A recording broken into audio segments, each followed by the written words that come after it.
es un día bastante negro para Ucrania, un día que van a recordar en su historia, porque las fuerzas rusas han tomado el control de Ugledar. Y este movimiento, créanme, que va a cambiar el rumbo entero, no solo de la guerra, sino de toda la geografía ucraniana y por supuesto también de la geografía rusa, tal y como la conoce el mundo entero. ¿Por qué? Porque no es solamente una ciudad más, estamos hablando de una posición estratégica que es clave, sobre todo porque en las últimas semanas los reportes de avance han sido constantes y ahora las fuerzas ucranianas están, pues ya podríamos decirlo en estos momentos, prácticamente rodeados. Miren, quiero mostrarles un mapa que vamos a explicar en unos momentos.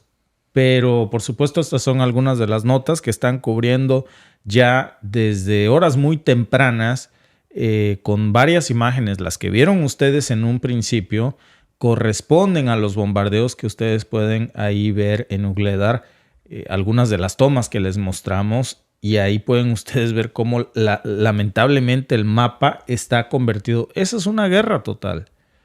Hay bombardeos y asedios por todas partes y ustedes pueden ver cómo literalmente están ya las tropas ucranianas rodeadas, no tienen para dónde ir. Literalmente la única salida es la retirada inmediata, la huida, el repliegue. Ahora vamos a volver a este mapa, pero los edificios que antes eran bastiones defensivos pues ya no lo son. Y las rutas de suministro que son vitales para la resistencia ucraniana en ese frente, pues ya están cortadas. Las tropas rusas no solamente han avanzado, sino que están ya comenzando a consolidarse en esta región. Y el control de Ugledar no es solamente una victoria táctica, sino que es un golpe psicológico para las fuerzas de Kiev. ¿Cómo van a responder ahora que están perdiendo terreno de forma tan drástica? Bueno, pero esto no es ni remotamente lo peor. Es solo una de las muchas otras malas noticias que el día de hoy tiene Kiev. Están recibiendo demasiadas malas noticias en muy poco tiempo. Este avance ruso no solamente se detuvo aquí en Ugledar, sino que también están en áreas muy cercanas, como por ejemplo Prechitovska, en Pavlovka. El ejército ruso ha logrado romper todas las líneas de defensa ucraniana.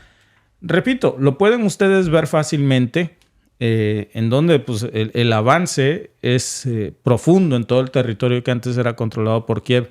Ahora están rodeados, ahora los están bombardeando por todos los flancos y pues aquí no estamos hablando solamente de una victoria momentánea. La consolidación del control sobre todas estas zonas que ustedes acaban de ver ya está marcando una tendencia muy preocupante para la OTAN y para Ucrania, que es el desgaste de las tropas de Kiev, de las tropas improvisadas, porque ya hemos insistido mucho en que las tropas de élite y lo mejor que tenían para defender a estas zonas, pues se fueron para Kursk. Cada kilómetro que retrocede ahora Ucrania, cada edificio que pierden, pues es un golpe más para la ya de por sí debilitada capacidad de la resistencia ucraniana. Y este avance también ya es innegable, ya ni siquiera los portales ucranianos están negando como en la región de Budianovye, donde hoy, por cierto, otra mala noticia. Hoy hay muchas malas noticias para Kiev porque sufrió otro revés enorme. Y es que miren, la distancia que existe entre los flancos derecho y el flanco izquierdo de las líneas ofensivas rusas en Ugledar es de apenas 5 kilómetros nada más. Lo que eso nos quiere decir de otra forma es que ya estamos hablando prácticamente de una maniobra que, como ustedes lo pueden ver, es un cerco inminente. Y este tipo de tácticas que pues están combinando el fuego de la artillería con los ataques aéreos que también vieron ustedes al principio del podcast, pues ha sido devastadora para las fuerzas ucranianas, para cualquier ejército del mundo. Y la pregunta no es si van a perder más territorio, sino cuán rápido y cuánto es lo que va a perder Ucrania con esta nueva incursión. ¿Cómo pudieron desatender un flanco así? Prácticamente se lo entregaron a los rusos, porque esto ya está teniendo implicaciones, porque a partir de aquí se va a cortar el suministro de armas para el resto del frente ucraniano que queda en la región. A partir de aquí, Rusia también va a cortar el apoyo logístico que Occidente le estaba mandando. Y no es un secreto que Rusia ya está ajustando toda esta estrategia en los últimos meses, porque en lugar de ataques directos y masivos que les costaron muchas bajas en su momento cuando el conflicto estaba estancado, pues ahora ya estamos viendo cómo se están enfocando en una táctica de desgaste, digamos un poco más calculada, porque cada avance es muy medido. La artillería, por supuesto, que está jugando un papel fundamental. Y pues estamos viendo ya errores del frente ucraniano que antes también cometía ruso, pero cuando los rusos subestimaron la capacidad de la resistencia ucraniana, pues ahora ya vemos cómo están cambiando totalmente de estrategia, y Ugledar es un claro ejemplo. Porque en lugar de eso, ya ahora Rusia está adoptando aquí una estrategia que parece estar funcionando bastante bien, que es atacar los puntos críticos de abastecimiento y cortar las rutas logísticas. Mientras Ucrania se está enfocando demasiado, me atrevería yo a decir, en Kursk, están desatendiendo la defensa de su territorio. Y el este de Ugledar, pues es un claro ejemplo de esto. Todas las regiones rusas, todas las fuerzas rusas aquí, pues rompieron las defensas enemigas de Ucrania, se afianzaron en precisamente estas zonas y ya están usando esto para consolidar su presencia en esta región y la están convirtiendo en una posición clave. ¿Esto qué está produciendo? Lo que está produciendo es que está poniendo en jaque a las rutas de abastecimiento ucranianas. De hecho, el control de fuego que las fuerzas rusas han logrado ya en esta zona es un cambio de juego total.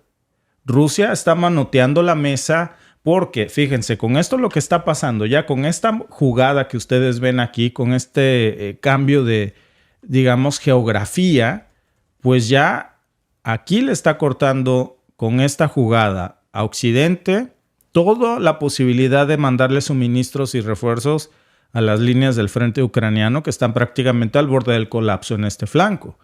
Y mientras que esto pasa, pues ni qué les digo de lo que está sucediendo hoy en Kursk, que es igual de crítico para Zelensky, porque en el distrito de Glushkovky hoy se reportaron que los avances fueron devastadores. Las fuerzas ucranianas intentaron de nuevo establecer ahí posiciones nuevas, pero el avance ruso en su propio territorio pues es imparable. Conocen su tierra, conocen su zona, conocen su geografía. Incluso con los refuerzos occidentales que llegaron ahí, seguramente mercenarios de élite, que trasladaron a zonas como Olgovka, pues los ataques que lanzó Rusia fueron furiosos.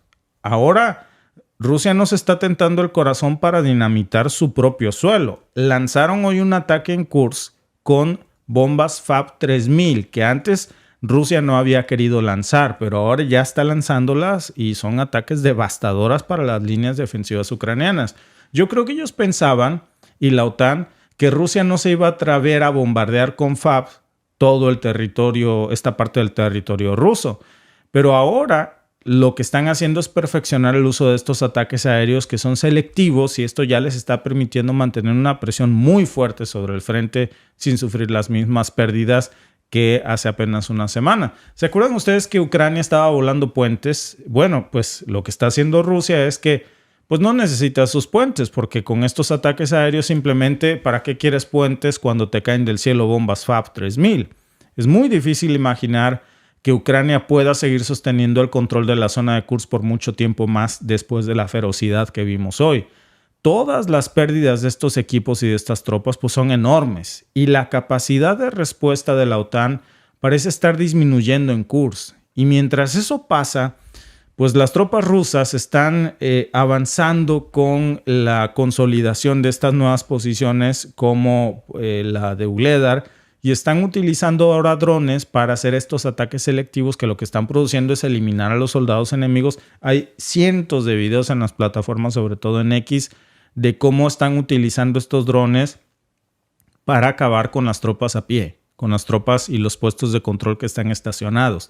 Y la táctica ya parece que es muy evidente, es desgastar totalmente a las fuerzas ucranianas hasta que no puedan seguir resistiendo más.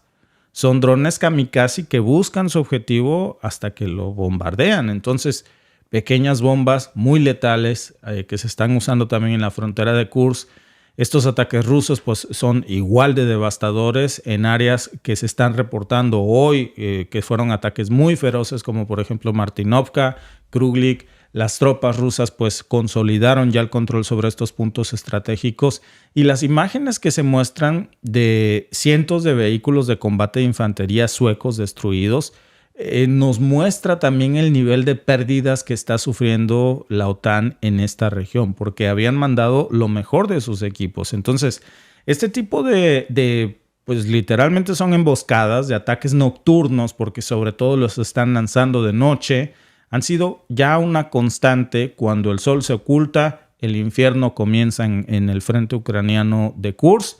Están intentando reagruparse, pero hay ataques todos los días que son sumamente devastadores. Si Ucrania no logra reforzar estas líneas defensivas en Kursk, ya casi es un hecho que lo que vamos a estar viendo es una retirada completa de la región muy pronto, porque no hay manera de sostener eso. Así no.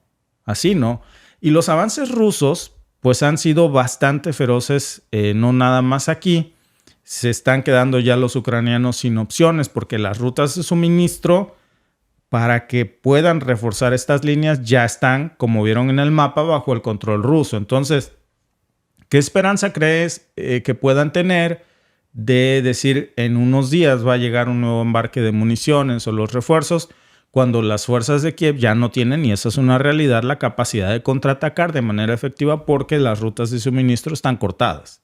Y luego en la zona de Kupiansk y también en la zona de Svastovsky, pues los avances rusos han sido igualmente significativos. Aquí las fuerzas rusas hoy aseguraron nuevas posiciones en las zonas forestales, se están acercando a las afueras de zonas como Novosinovo, y esto es bastante preocupante para las tropas ucranianas porque los refuerzos que se supone que tenían que llegar en estas áreas no llegan. Es muy lento, y a medida que los rusos siguen avanzando hacia la línea de la autopista 0-211-942, que es lo que están diciendo los últimos reportes, pues el cerco que hay sobre las fuerzas ucranianas pues parece que es inminente. Y fíjense, no solamente se trata de estos avances territoriales, hay que decirlo, también es el impacto que todo esto está teniendo, porque está minando la capacidad de respuesta ucraniana con cada kilómetro que las fuerzas rusas están avanzando, y está poniendo, claro, más presión sobre las ya de por sí debilitadas líneas defensivas de Kiev cuando no hay capacidad de reabastecer a sus frentes por las líneas de suministro. La pregunta del millón es, ¿cuánto tiempo va a sostener así Ucrania en estas condiciones? ¿Cuánto van a resistir? Ahora tiene sentido porque Zelensky está tan esperanzado a que esto se termine de cualquier manera en noviembre. Por supuesto, si ganan los demócratas, pues Zelensky se habrá sacado la lotería. Pero si no, pues también está esperando a que en cualquier escenario esto no puede pasar de noviembre. Fíjense, otra mala noticia para Kiev. Ahora en la dirección de Kurashkovskoye, que es las zonas de las fuerzas rusas en donde ya rodearon a las tropas ucranianas, en esta región de Kurakovskaya, que están cortando la carretera clave también aquí que conecta a Selidovo con Sukurino. Y nuevamente aquí la estrategia vuelve a ser la misma, cortar las líneas de suministro. Y esto es muy importante, porque lo que están haciendo es que están controlando todas las rutas posibles por las que la OTAN podría mandar reabastecimientos a las fuerzas ucranianas, y lo que están haciendo es, con esta estrategia, es impedir por cualquier forma posible que lleguen refuerzos, que lleguen al frente, y están aislándolos todavía más en todas las zonas. Entonces, estas unidades de asalto rusas, lo que ahora están haciendo, y ya queda clarísimo, es que están avanzando entre estas zonas. No nada más hablamos ya de estas zonas iniciales que nosotros veíamos como Ugledar, sino también estamos hablando de Sukurino, de Selidovo, están alcanzando también el terraplén del ferrocarril. Ya todo esto les está permitiendo desarrollar una línea ofensiva en todas las direcciones posibles, tomando ferrocarriles, autopistas, incluso caminos rurales. Todas las posibles vías en que la OTAN podría resurtir o mandar refuerzos a la línea del frente, pues están cortadas. ¿Qué pasa en Chasiv Yar? Pues al sur de Bakhmut, lo mismo, se repite la misma historia. Estos combates que de nueva cuenta las tropas rusas lograron afianzarse en áreas claves de la ciudad, no hay quien los detenga porque lo mejor se fue a Kursk y la destrucción, por ejemplo, en Chasiv Yar, ya lo hemos platicado, pues en las últimas horas yo creo que esto todavía se ha agravado más porque Rusia ha lanzado ataques con drones, con ataques aéreos que están desgastando a las fuerzas ucranianas. Y ahora esto que ya de por sí suena muy catastrófico, no es lo peor que le haya podido pasar a Ucrania, porque el problema es que las fuerzas rusas no solamente los están atacando por Ugledar y sus alrededores, de todos los que ya dijimos. Para acabarla de amolar, como decimos en México, pues también están expandiendo sus operaciones en otros frentes estratégicos.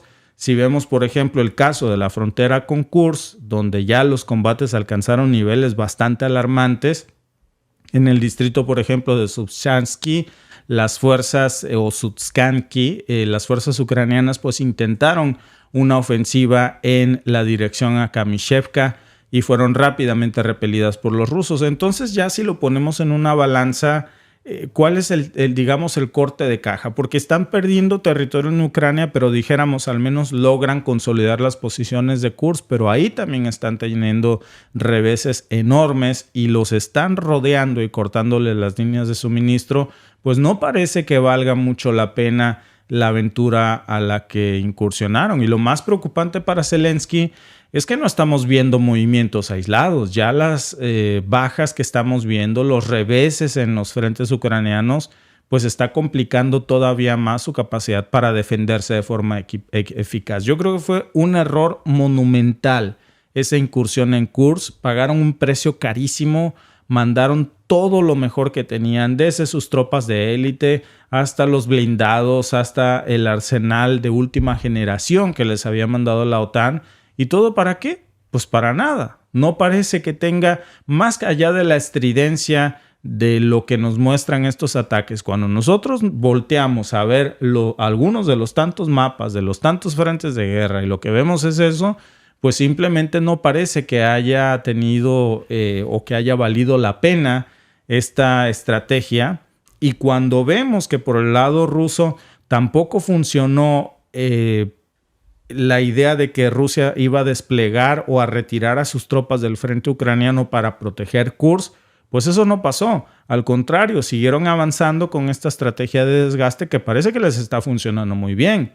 Porque a medida que las tropas ucranianas siguen perdiendo terreno, siguen sufriendo bajas, pues la capacidad de Ucrania para responder se vuelve todavía más reducida. Y esto ya lo vemos por varios frentes. Y también nos sugiere que a este punto ya es muy poco lo que Ucrania puede hacer. No parece que estén preparados para este tipo de ofensivas. No parece que esto fueran parte del plan, como dijo Zelensky hace unas semanas, que todo marchaba según el plan. Bueno, pues habría que revisar cuál es ese plan. También ese famoso plan de la victoria que le va a vender Zelensky a Biden en las próximas horas. Pues vamos a ver de qué se trata, porque la realidad que se está viendo es una realidad muy dura, en donde no hay una posibilidad ya de hablar de victoria cuando la balanza no parece que esté a su favor. Si nos pasamos al norte, la situación es igual de preocupante para la OTAN, porque al norte de Ucrania, y por supuesto que es preocupante para la OTAN, porque en el norte y en el sur de la región de Bakhmut, lo mismo, las fuerzas rusas ya tomaron hace unas horas, reportaron o reivindicaron avances muy importantes en Bakhmut. A pesar de que la ciudad ha sido devastada por los combates, pues ya las tropas continúan afianzándose en estas zonas estratégicas dentro y alrededor de Bakhmut, y las rutas de suministro hacia las áreas controladas por Ucrania pues ya están pues cortadas. No hay manera de llegar. ¿De qué sirve que le prometan ayuda? Una cosa es que le prometan y otra cosa es que esa ayuda ya a este punto logre llegar al frente. La pregunta es ¿cómo? No se puede ni por aire, ni por tierra, ni por mar. Están rodeados y ahora sí me parece que este anillo, este cerco se ha completado por lo menos en estos frentes, y ya es cuestión de apostar cuánto tiempo más puede resistir un ejército cualquiera. En este caso estamos hablando de Ucrania, pero ¿cuánto puede resistir un ejército sin reabastecimiento de las líneas de suministro? pues lo único que queda es una retirada forzada y ese famoso plan de la victoria rusa ucraniana parece que se va a convertir en un plan de paz forzado, Alba. Sí, completamente, sobre todo porque cuando veíamos las notas de la incursión en Kursk, pues fueron muy fuertes, fue muy impactante porque, por supuesto, no solo a todos nos sorprendió que entraran a territorio ruso, sino también a muchos de los portales rusos. Muchos dicen que los dejaron entrar, que no fue cierto que los agarraron en emboscada. Vamos a dejar que fue emboscada. No sabemos a ciencia cierta qué fue lo que pasó, pero sí sabemos que entraron a territorio ruso y que ahí siguen. Entonces muchos medios y muchos portales empezaron a criticar muchísimo al gobierno ruso. Veíamos hace unos días que nosotros les presentábamos aquí las notas de cómo bombardearon y volaron 2 grandes depósitos de armamento ruso, que en uno la explosión estuvo sumamente curiosa, por decirlo de alguna manera, porque si recuerdan las imágenes se formaba el típico hongo que decíamos que parecía una explosión nuclear.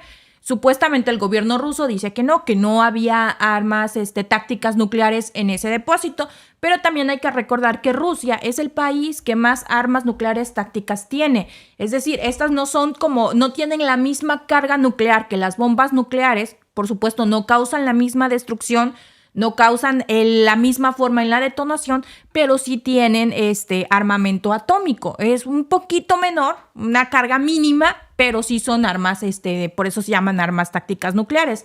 Entonces estábamos entretenidos todos, por así decirlo, de una manera, viendo cómo estaban volando los depósitos de armas rusas, y entonces hoy nos aparece esta nota. Y como lo habíamos dicho ya en muchas ocasiones, y yo siempre lo he repetido, cuando vemos esta escalada que hace Ucrania para contrarrestar los avances de Rusia, siempre hay un factor en cada una de estas. Siempre descuidan partes importantes del territorio ucraniano.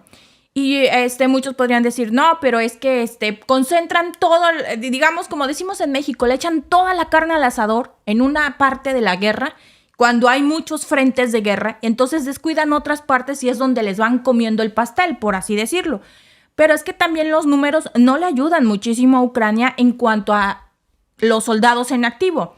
Según el portal Político, Ucrania en este momento, después de que llamó a muchos de sus ciudadanos y que ha tenido muchos soldados voluntarios que se han unido a sus fuerzas, según el portal Político, a finales del 2022, Ucrania tenía 200,000 soldados activos y más de 100,000 reservistas.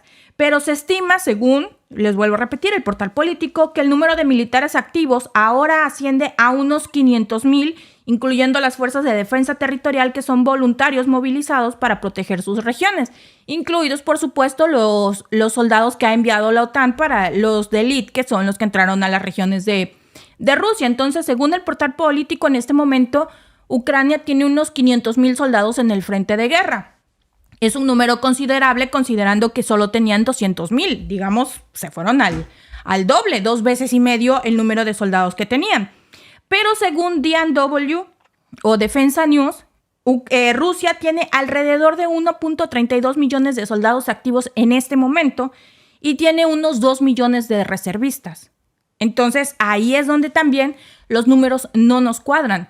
Cuando vemos que, por supuesto, el número de soldados que tiene Rusia es muchísimo mayor a los que tiene Ucrania, porque, por supuesto, también Rusia es mucho más grande, entonces, obviamente, abarca más partes que Ucrania no puede abarcar. Y si todos se los dan, todo el armamento que tienen, lo mejor en armas y todo lo que tienen, se lo dan a su grupo élite que está dentro del territorio ruso y a las demás zonas las dejan desprotegidas, es lo que estamos viendo ahorita, que prácticamente los tienen todos rodeados, inmovilizados. Y sabes que yo estoy bien seguro, Alba, que si no tenemos los números reales, ¿verdad? Es difícil tener por los eso números mencionaba finales. Pero si hiciéramos un recuento de cuántos soldados tiene Ucrania en estos momentos en sus frentes, no cuadraría con el número de reservistas ni con el número de militares activos, te lo apuesto. No, por supuesto que no. Aquí yo creo que hay un porcentaje enorme de soldados extranjeros disfrazados de ucranianos. Ya hemos hablado mucho, claro. Por ejemplo, hay pruebas, ¿no? De los GOV, por ejemplo, pero es uno. Claro, ¿cómo pasamos de que tuviera 200,000 a tener 500,000. Claro, esos son 300,000 Son más en 300,000 nada. más, por eso te digo, es una vez y media más de los soldados que tenía Ucrania, sin contar los supuestamente 100,000 reservistas, que son todos los ucranianos que están fuera del territorio ucraniano y que los están devolviendo. No, y 300,000 que aparecen como Neo, el de la Matrix. O sea, Sí, llegan hoy, de la nada aparecen y ya sé manejar un F-16, ya sé disparar un HIMARS. ¿De dónde? Obviamente son soldados de élite Por de supuesto. otros países encubiertos. Esta guerra no se trata ya de Ucrania contra Rusia. Ucrania está prestando el territorio y es quien está pagando las consecuencias de devastación. Ahora lo vemos en Ugledar, por ejemplo, y en todas las zonas en donde a partir de Ugledar es la punta del iceberg de este problema, como ya lo vimos, pero pues queda la duda de dónde salen esas cuentas porque los números no cuadran. No. Simplemente no cuadran. ¿Cuál es la principal razón del avance ruso en Ugledar? Es una pregunta muy, muy importante. ¿Es una cuestión de superioridad militar rusa? ¿Es una cuestión de errores estratégicos ucranianos o de la OTAN? ¿O una falta de apoyo internacional? Los invitamos a votar por YouTube en estos momentos. Claro, preguntaba a alguien que qué iba a pasar si Kamala Harris ganaba las elecciones en Estados Unidos, que si iba a terminar con la guerra o si iba a seguir. Pues yo creo que va a seguir. Si ella gana las elecciones en Estados Unidos, la guerra va a seguir porque es el mismo lobby que apoya a Biden, apoya a Kamala. El lobby armamentista o la industria armamentista y la industria del petróleo, una parte está con Biden. Entonces ellos son los que están metiéndole más dinero a esta campaña y por supuesto les conviene que gane Kamala. Del lado de Donald Trump, cuando fue su gobierno, si ustedes se acuerdan, a él lo apoya la industria del cigarro y del tabaco y también una parte de la industria del gas y del petróleo. Entonces la industria del petróleo, la industria petrolera en Estados Unidos está dividida. Una parte es la que está apoyando al partido de Biden y otra parte es la que está apoyando al partido de Donald Trump. Pero sí hay una diferencia clara. La industria armamentista está de lleno con Biden y la industria del tabaco y del alcohol está de lleno con Donald Trump. Entonces, si gana Donald Trump, por supuesto, vamos a ver como ya fue en su sexenio, no se desarrollaron guerras porque no le convenía a los que le apoyan a sus campañas. En el caso de Biden se están desarrollando guerras en todos lados porque es lo que le conviene a las personas que le meten muchísimo dinero a sus campañas. Claro. Ahora, ya el tema de Ucrania me parece que tiene una salida muy clara. Zelensky se va a jubilar en noviembre. Él ya... En noviembre vamos a verlo. Él ya lo que dice es, esto se tiene que acabar en noviembre. ¿Quién le dijo que noviembre? ¿Por qué noviembre? ¿Qué pasa en noviembre? Pues suponemos, ¿verdad? Porque eso es lo que coincide con las elecciones estadounidenses. Uh-huh. Si llega Donald Trump, lo de Ucrania se acaba porque Donald Trump ya lo dijo. No porque a Trump le interese tanto la paz ucraniana, sino porque no va a gastar dinero en Zelensky. No. Pero también porque se va a desquitar de los patrocinadores de los demócratas, uh-huh, que como tú bien dijiste es la industria armamentista. Esto no es un secreto ni siquiera, es público, se llama lobismo y los lobbies, que esto es legal en Estados Unidos, que un sector empresarial puede apostar por un partido o candidato. Que le meten muchísimo dinero. Raytheon, Lockheed Martin, que son las dos más poderosas industrias de armas. ¿De dónde viene Blinken y de dónde viene el secretario de Defensa de Estados Unidos? Austin, de ahí viene. Y le ponen muchísimo dinero. Entonces, ¿cómo le vas a pagar ese dinero al que te pagó gran parte de la campaña? Bueno, pues si vende sombrillas, pues ojalá que llueva. Si lo que venden es armas, pues ojalá que haya guerras. Mágicamente, por cierto, con Biden ha habido más guerras que nunca que se recuerde en el mundo. Entonces, buen negocio. Buen negocio, saben que es una inversión segura. Si llega Trump, pues sabe que es la mejor manera de desquitarse de los demócratas, cortando las guerras en el mundo porque deja de ganar Raytheon y Lockheed Martin. Uh-huh. Así de simple, es negocio puro. La política es negocio. El que sí está muy complicado y no tiene una salida, gane quien gane, es el conflicto en Medio Oriente. Si gana Kamala, el conflicto en Medio Oriente uh-huh, va a seguir. Si gana Donald Trump, el conflicto en Medio Oriente va a seguir. Incluso Netanyahu salió y dijo que él le está muy preocupado por su muy querido Estados Unidos. Así lo dijo y que insinuó que espera el regreso de Trump.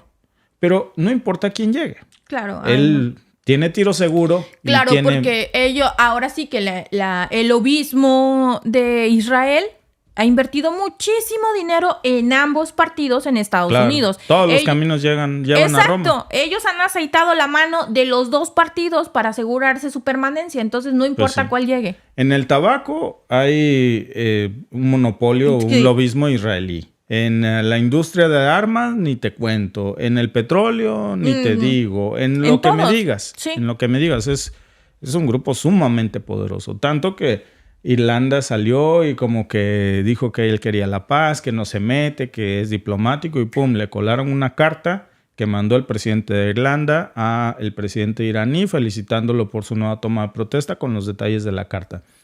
No fue tanto el hecho de que del contenido de la carta, no tenía nada de malo. Es el mensaje de, hey, te estamos espiando, sabemos cuántas veces vas al baño, cuántas bolitas hiciste, todo.